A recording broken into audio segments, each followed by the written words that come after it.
Senator Ludlam. Senator Ludlam.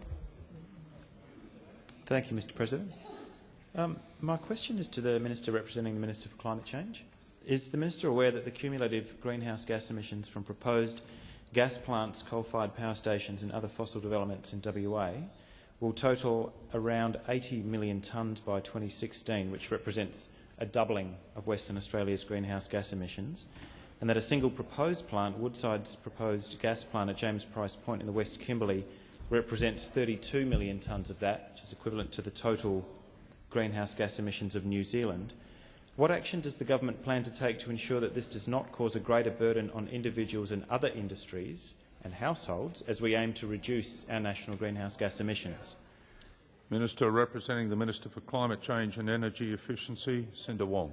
Thank you, Mr. President. I thank Senator Ludlam for the question. I'm not aware of the precise number of tonnes of carbon dioxide equivalent in emissions of the projects to which he's referring, but I am aware broadly of the issue, and I'd make a number of points. Yes, I'm sure Senator Bernardi would carry that information around in his head. I'd make a number of points about this, Senator. You ask, Senator, what is the government proposing to do? Well, the government has made clear before the election and now that we believe that a carbon price is an important economic reform. It is also demonstrably one of the key ways in which you ensure that the environmental cost, the cost to the effect on the climate of pollution, is factored into economic decision-making. This was a key part of the very lengthy debates we had in this chamber on the carbon pollution reduction scheme,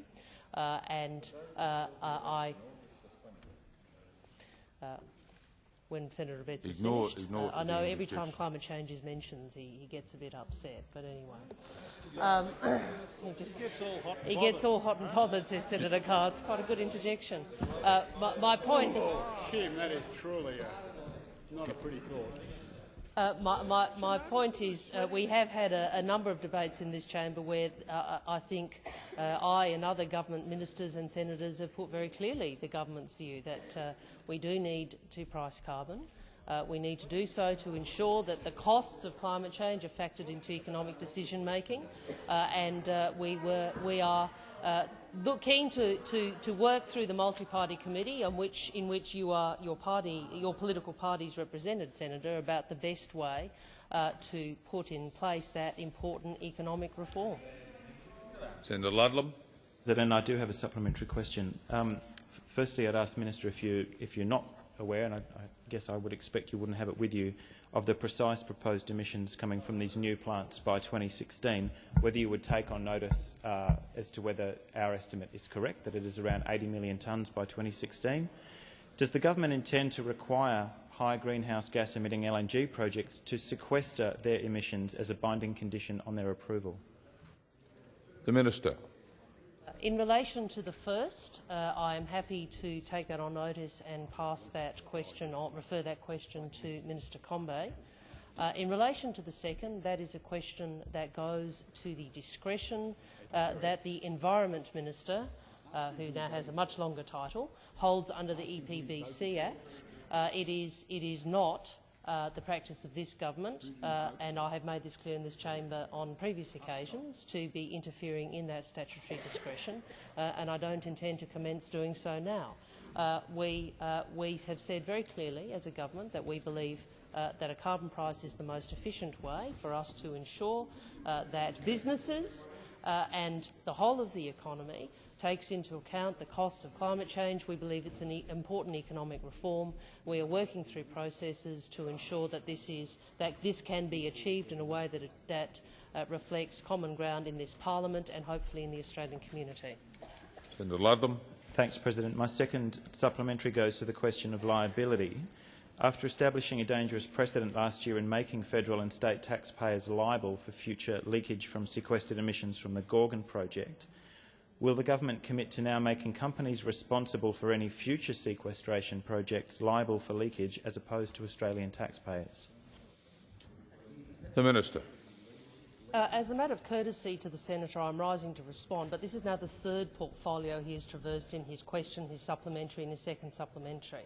The issue of sequestration, from memory, was and the legal liability associated with that was in Minister Ferguson's portfolio from memory. If I'm wrong, I'll correct that, but that is my recollection that the carriage of that legislation was Minister Ferguson's. The previous question related to Minister Burke, not to Minister Combet. So I'd urge the senator, I understand he's making a political point, but he is traversing 3 portfolios with this question, and possibly it might be best to ensure. Go on, Eric. Senator Ludlam. Point of order, President. It's not the Australian Greens' responsibility for how the government has carved up responsibility for climate change all over a variety of different portfolios. Can the minister please answer the question? Senator Ludwig. On the point of order, it is the responsibility of those who ask questions in this place, as we saw in the first question asked here today, that they do identify the portfolio in which they wish to ask a question and ask it within that portfolio. And then, of course, the minister will then be responsive to the question, either in their individual capacity as a minister or in their representative capacity in as representing another minister in the other House. But it is not a point of order to raise and complain about a question that should be that the whole of government should answer by a generalist question in question time. Senator Bob Brown. Thank you. It's very simple. The fact is that the question was clearly in the minister's domain, and principally in the minister's domain. If there are matters which the information could better be got from another minister, she ought to take it on notice and provide the Senate with that information. It's a very simple process on a matter that's not complicated to get information to the Senate. Unfortunately, no information at all has been forthcoming to the Senate on the valid questions asked by Senator Ludlam. Senator McDonald. Just on the point of order, Mr President, I agree with Senator Ludwig. It's not really a point of order. This is something that should be taken up by the Greens in their caucus meetings with the Labor Party every week. Well, on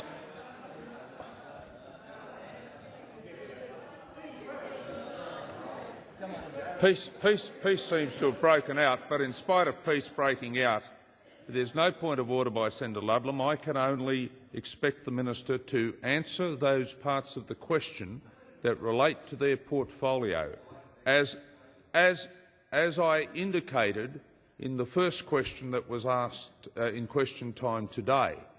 So the minister has been responding, as I've heard the answer, to those parts of the portfolio that are under her control, and I believe that the minister has indicated that there are other ministers involved in the questions that have been raised by Senator Ludlam.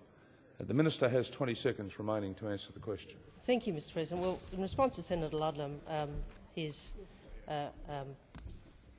point of order or the issue he raised, I have sought to be helpful, Senator Ludlam. In relation to the second answer, I did seek to answer it, notwithstanding that I no longer represent the Minister for the Environment.